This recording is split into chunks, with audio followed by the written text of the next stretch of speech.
What we learn most about wildflowers is how great they are for pollinators, which is absolutely true.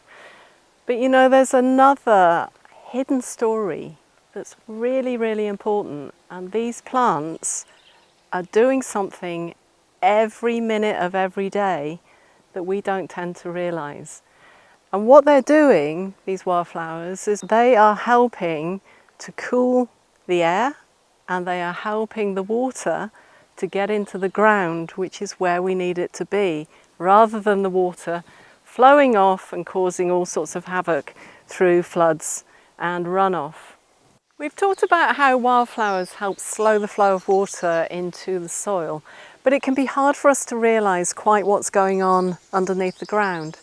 So recently we've put together some simple demos to give us a window into that hidden world. So we'd love to show you our Slow the Flow demo. What we've got here is 2 plastic tanks. Each is filled with exactly the same soil, same amount, same type.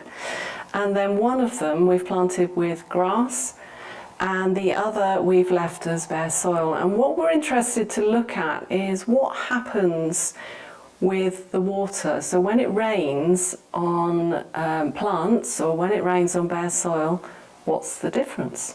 So let's give it a go and find out.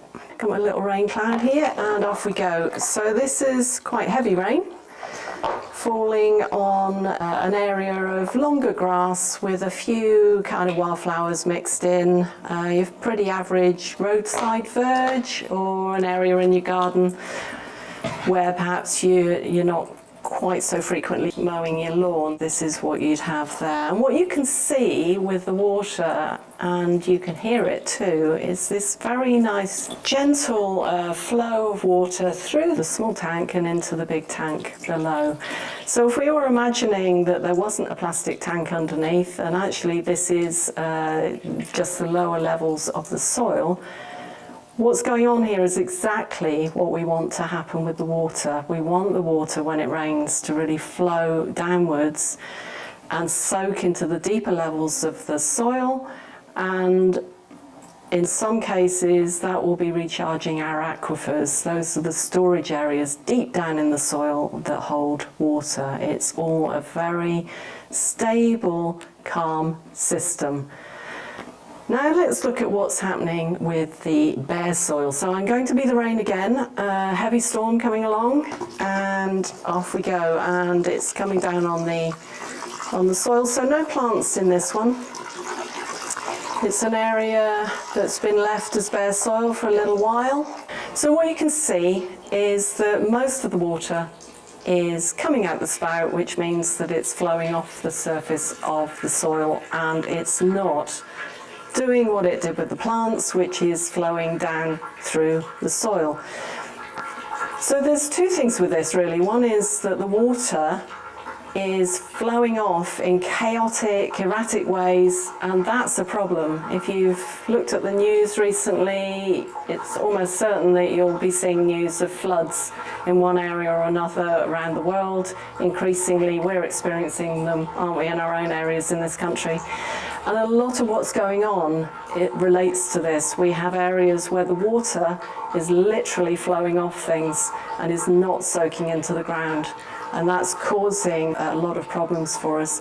But the other thing that's happening with the bare soil is this whole pattern of, as the water is doing this, sitting on the surface and running off, over time it's compacting the surface of the soil. So all the fine bits in the soil get pushed together, and that's also happening further down in the soil because we haven't got the living system underneath the planted areas, where all the plant roots and all the microorganisms that go with that are helping to keep this more of a sponge.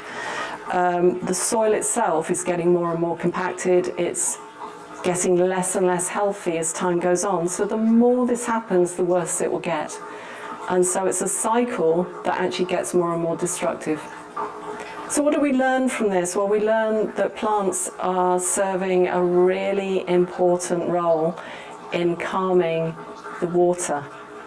It's a role that they play that isn't perhaps talked about as much as their role in providing oxygen and cleaning the air, but it's a really, really important thing that plants do. And all plants are doing it. Good news is it's a very, very easy way of you improving the way that the water is behaving in your area, whether it's your school or community garden or your own garden at home. Actually planting more plants is a way that you can really help the water go to where the water needs to go. And in turn, that helps the plants to grow, and in turn that helps to calm the water. It's the natural water cycle, and it's what we need more of. If you're interested to find out more, please head to our website at sensorytrust.org.uk.